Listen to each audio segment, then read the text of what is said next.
What's up, everybody, and welcome back to the Combat Corporation, your source of combat sports. I'm your host, Al the Postmaster Tomorrow, and today I'm joined by my lovely fiance, soon-to-be wife, Tori. Hey. Getting married in a couple of weeks. Get really excited about that.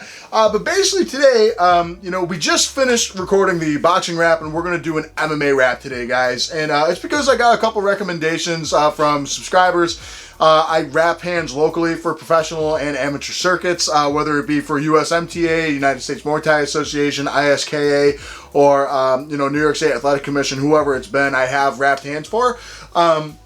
And basically, I'm going to show you the formula for MMA that's got me through wrapping hands for the last few years. And I'm going to show you real quick what you need. Basically, guys, when it comes to wrapping hands for MMA, one roll of gauze will do fine. Most people get them from Title Boxing. I get my stuff from Cutman for Hire. You can also get other, brands like Combat Corner. But usually, I just use one roll of gauze for MMA wraps because the gloves just won't fit nearly as much as a boxing wrap would. Because usually, I'd use a big piece of big gauze for the pad for a boxing glove, but we don't need it in this case. And then as far as other materials you need, a pair of medical shears so you can make adjustments throughout, and I just got these from Madison Supply, which I got on Amazon. Then on top of it, guys, you just basically need some athletic tape. You can literally get sports tape from Kinney's Drugs or Dick's Sporting Goods sells it, whatever it is. There is branded tape out there like Stitch Premium, War Tape, Title Tape, all those things. They all do the same thing, but they're very, very expensive. This roll alone is $4.50, $5, whereas I get my stuff through Hampton Adams, which is, it was on Shark Tank, and this whole box here, cost me about $60 for 32 rolls. And Hampton Adams also, although it's plain white tape, has a lot more tape to it. Whereas, this is half a roll of tape. This is a complete roll of tape. So, you tell me what you'd rather have at that point. So, also as far as sizing of tape, this is 1.5 inch tape. You can use 1.5 inch tape or 1 inch tape, but I'm telling you, 1.5 inch tape is just a lot easier to get a hold of, and at the end of the day, it works just as well, okay? So, with that said, guys, let's get into the wrap. First thing I'm going to look at is Tori's hands, like I said in the boxing video, okay? Make sure that there's nothing purple, nothing red, nothing's broken. Are you injured? Make sure you talk to your athlete, basically, and you just start feeling around her wrist, see if she's, kind of lying to you a little bit, anything hurt. Start looking around, because if I squeeze her wrist and her wrist is busted, and then she immediately goes like that, I know something's up. But if everything's okay, I stretch out her fingers like this. Give her a little bit of massage on the outside like that. Make sure that there's proper blood flow. I go out, out, out, in, and I'm all good to go. From here, guys, I make a pad using the same roll of gauze I'm going to wrap her hands with. Because, like I said, you don't need a lot of padding because the glove simply will not fit it. Some people, I'm sure everyone, if you're watching this video, have watched the Stitch Duran videos, will actually layer it, right? I don't layer it or fold it like that. For me, it just doesn't work as well. I like making a basic pad, and all I do, guys, is I just go around the middle of my fingers. Tori has reasonably sized hands. If I, put her hands up, they're about the same size as mine, and I don't have small hands at all. In this case, I'm going to do about, 20 times around the hand to make a decent pad. 5, 6, 7, 8, 9, 10, 11, 12, 13, 14, 15, 16, 17, 18, 19, 20. That was fine. Okay, from here, all I do when I go around the hands about 20 times, I just take this and I cut. That's why you need your pair of medical shears. And now all I do with this padding, and like I said, compared to the boxing wrap, it's not very thick at all, especially when you wrap it down. You're basically relying off the MMA glove to give you the padding you need, which most of them don't. So you make sure that you wrap their hands pretty good. This little bit of padding will be enough to keep her alive and well, though, okay? From here, I take the rest of my roll. Okay, and I can either use the tab up like this or the tab down. I like to tab down and I roll away from the thumb. The reason why I roll away from the thumb, guys, is because if I go towards the thumb, it becomes very loose at the base, creates too much pressure at the bottom compared to on the top. You want compression on the top primarily, guys, because all the breaks happen at the top. The bones pop up like this or up that way, and we want to make sure that's all good. So the other first thing you're going to notice is as I wrap away is I am not going to go very high up on the wrist here or on the forearm. I'm just going to kind of cover the wrist. That's about it. And so I'm really only going around the wrist maybe 7 to 10 times depending on the hand. Then I go around the thumb. The one time I'm going to have you argue with your athletes, guys, is if they tell you, I don't want my thumb wrapped because it's going to mess with my grip. It won't, right? Because if you don't wrap the entire hand as one, if I move all these fingers and my thumb's still free, it's going to mess the wrap up on the inside. Actually won't protect your hand quite as well. You want to make sure everything's locked together. So then I go around the thumb here once, okay? And basically like my boxing wrap, I go again around the wrist, back to my thumb twice. And then from here, I go up to the knuckles, okay? Most people will go to the wrist to the knuckles. I like going from the thumb to the knuckles. And what I do is I create a little bit of webbing above the fingers for the knuckle pad. Oh, and you don't want to stretch your gauze too far like I just did. And then you go there, okay? From here, you take the padding right here, and you just sandwich that right in the crook of the gauze you're rolling with, right there. Okay, just like that. And you make sure that they're slightly over the knuckles, okay? So from here, now I just go and secure that in towards the top, go around it, the middle of the pad, then the bottom of the pad. Now I go through this part of the hand that's open. Any skin that you see, it's now time to cover it, because then I go to the wrist, back to the thumb, and I keep going with this method. I go once again, right below, top, middle, bottom, through the hand. Good. And every now and again, you might see me come up and create an X just like that, without the thumb, right there. Because with the thumb, I will say the thumb in MMA, you don't want it to be too constricted compared to boxing. You know, the thumb's going to be there, but you know, in boxing gloves, it's not going to matter quite as much. Whereas in MMA, obviously it is. And you notice how now I'm going around the wrist because I really want to make sure that wrist is protected. The gauze are almost done, so I'm making my final figure 4. Top, middle, and then I go through the hand. Thumb's completely good. And now I just finish off around the wrist.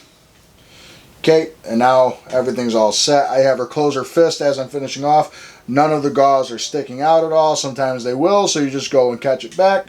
Okay, but you're going to secure it with tape anyway. So now what I do is have her open and close her hand a few times, have her move her wrist around.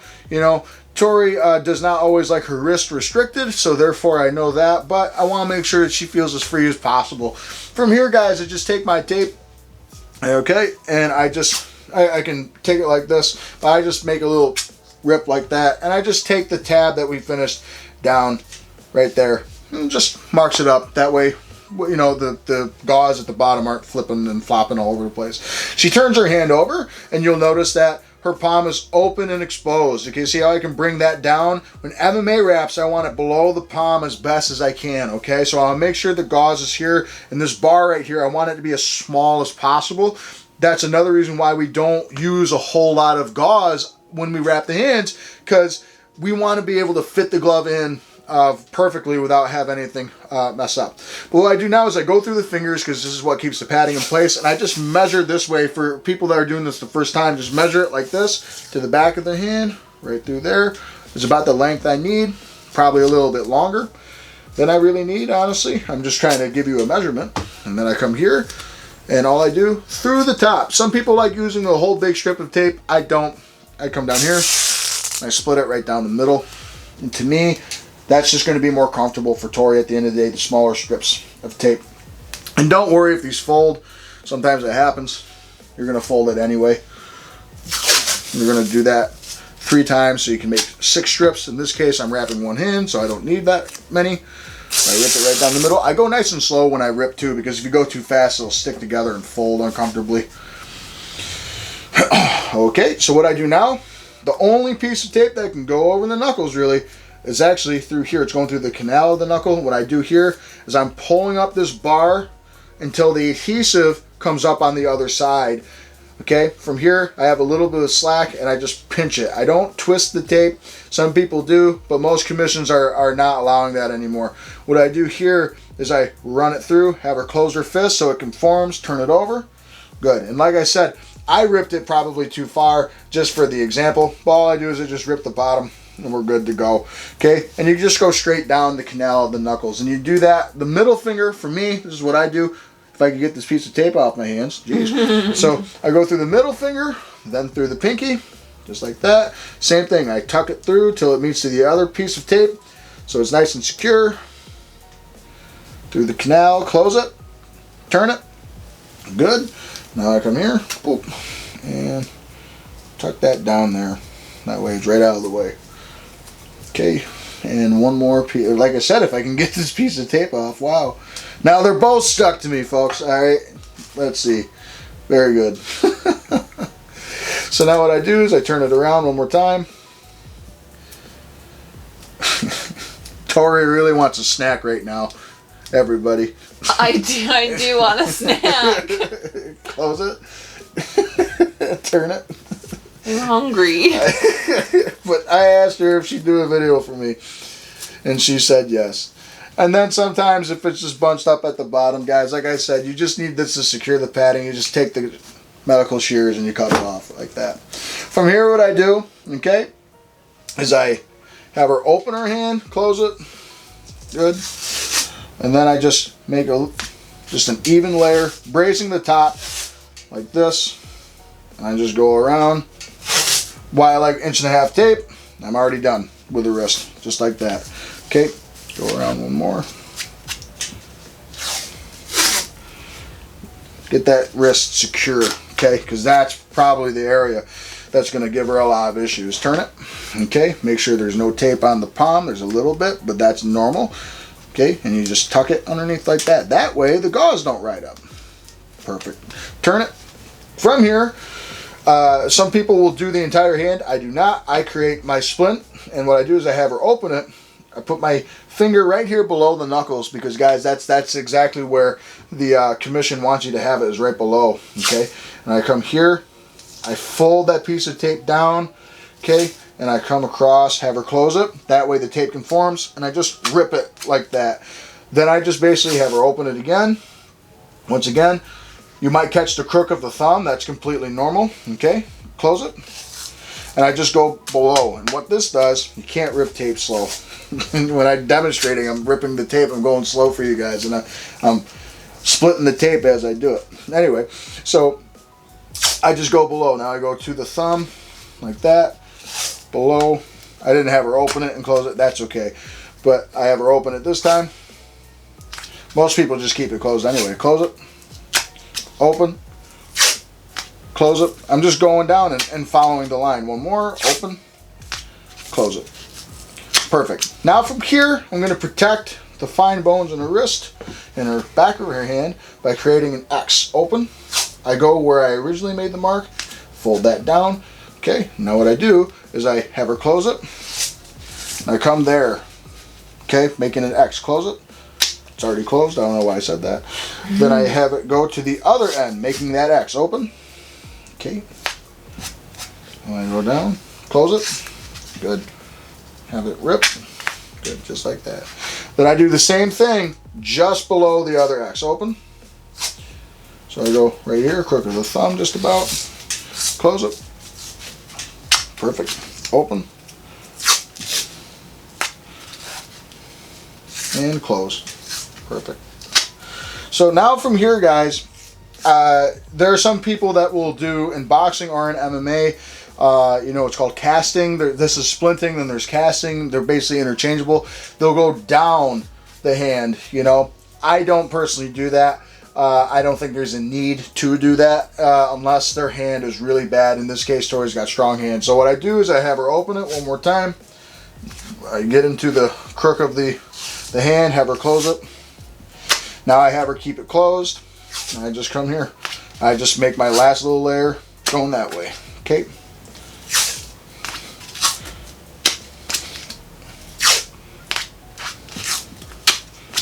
One more.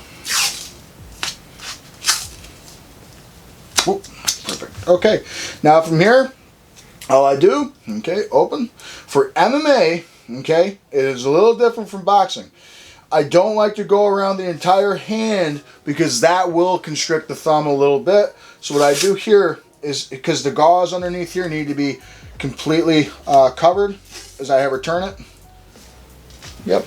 And I have it go this way instead. Okay. That way I can tuck it as I'm rolling it. Turn it. Okay. Stretch that.